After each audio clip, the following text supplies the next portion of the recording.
Howdy everybody, it's Zimtex.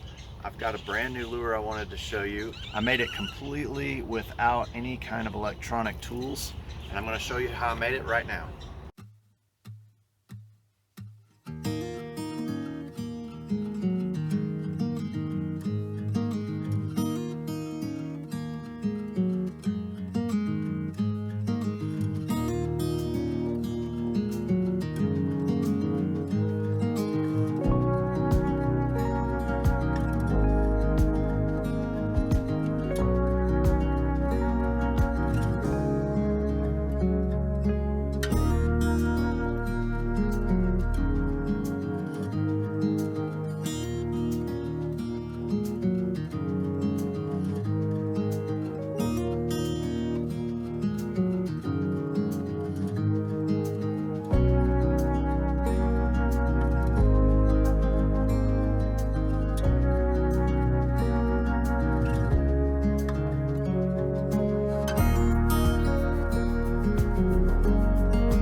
Here's some of the fit and finish stuff that we're looking at. That's not sitting quite as deep as it should, and I think that's mostly because I didn't cut high enough here on the nose. So I'm gonna get my saw back out, cut that a little bit deeper, and maybe that'll fit a little bit nicer.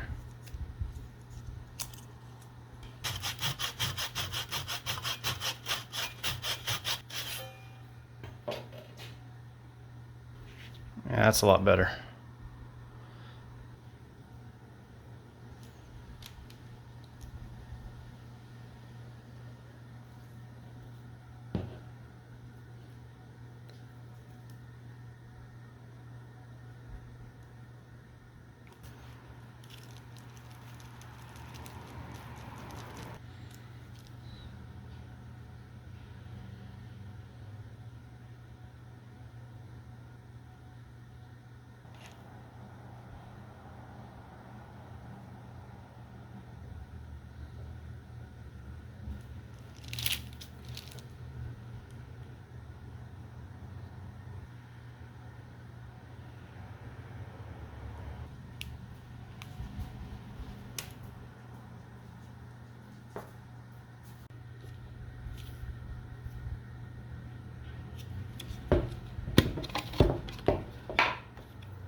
All right, it's time to ballast this thing, and ordinarily, as you know if you watch my other videos, I like to hot glue the weight into the bottom first to get an idea where the weight needs to be. But since I'm not using any power on this one, I'm going to use some of these rubber bands to hold my weight temporarily in place. I'm also going to be using some of these pre-made split shot lead weights because I can't use my lead pot. So I'm just going to rubber band a few of these onto the bottom of this lure and kind of get a good idea where the balance needs to be, and we'll go from there. Now on these topwater stick baits, it's important to note that I want the weight of the lure to be towards the back of the center of balance. So if we balance this on our finger here, we can see that the lure balances just behind this hook hanger here. So I want to put my weight back here, and that's what'll give it that walk the dog action.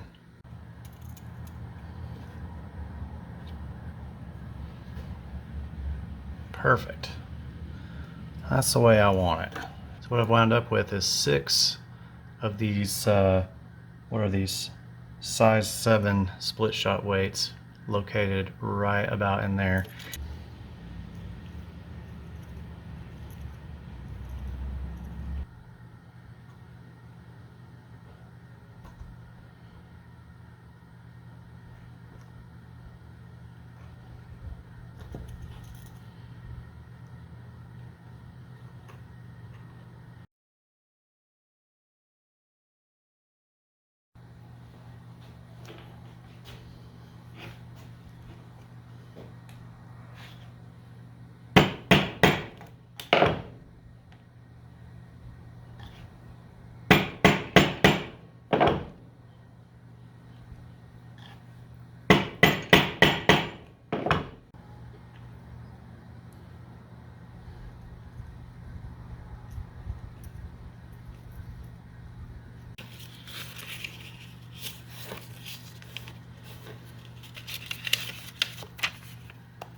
I can't seem to find my helping hands clamps for painting, so I found a coat hanger and some rubber bands, and I've rigged myself up a little holder here, which will make it easier to paint this. And the first thing I'm going to do is put some white primer on there. Really, any white primer will be fine because we're just trying to make our main color pop.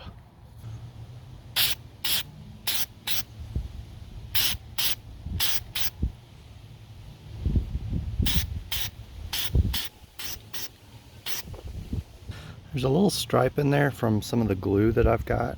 So what I might do is let this dry, and then I'll sand that again with some fine sandpaper, and then re-prime it. And I'll just keep doing that until I get this as smooth as I want it to be. I can also see some rings here in the wood. So we'll just keep priming and sanding and priming and sanding until I get it smooth. And then I can move on to adding color. Now that I'm pretty satisfied with the primer, I'm going to put on my base color here, and this is going to be Gloss Jungle Green.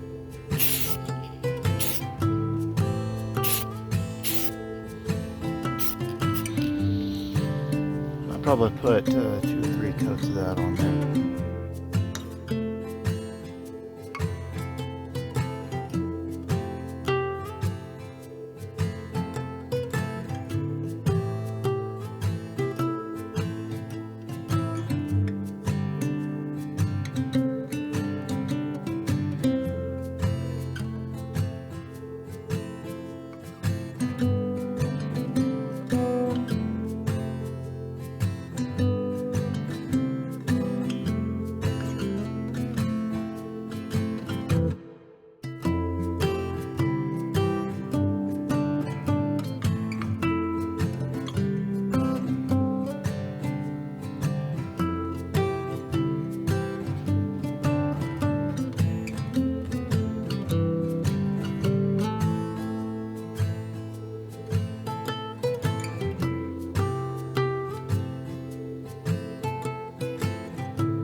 To where I like to use this thick Insecure, the Max Secure, for putting on eyes. Just a whole lot easier to deal with.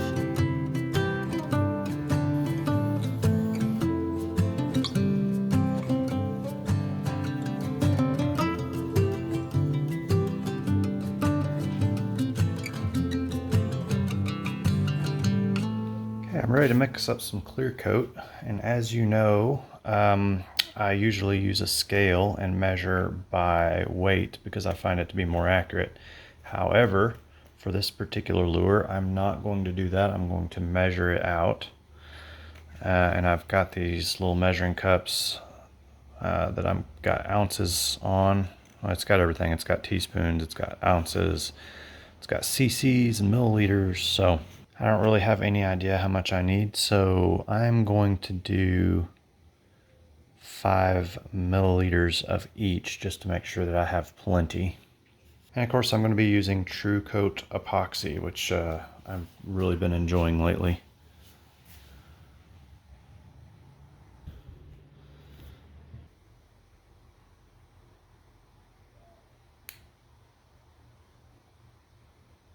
Alright, here's the thing about mixing this. I need to mix it together without adding a lot of bubbles. Now, traditionally you stir, but that stirring can introduce an awful lot of bubbles in there.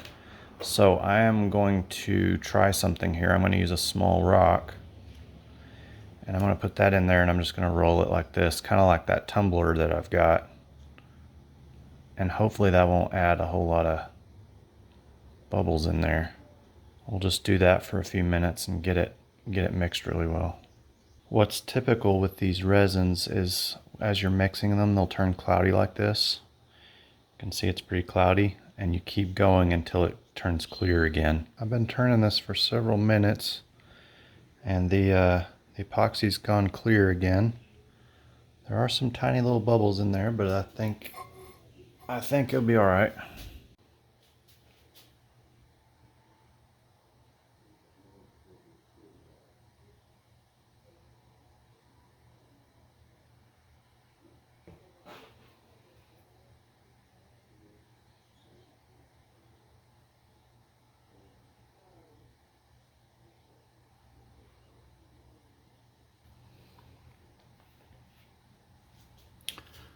Alright, part of the reason I put it on this hanger here is because I'm going to have to rotate this by hand until that sets up enough that the epoxy stops dripping.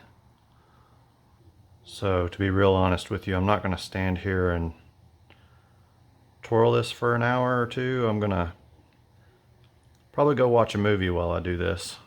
But I'll come back to you once this is all set up and cured.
If you enjoyed this video, be sure to like, share, and subscribe so I can make more of the content you want to see.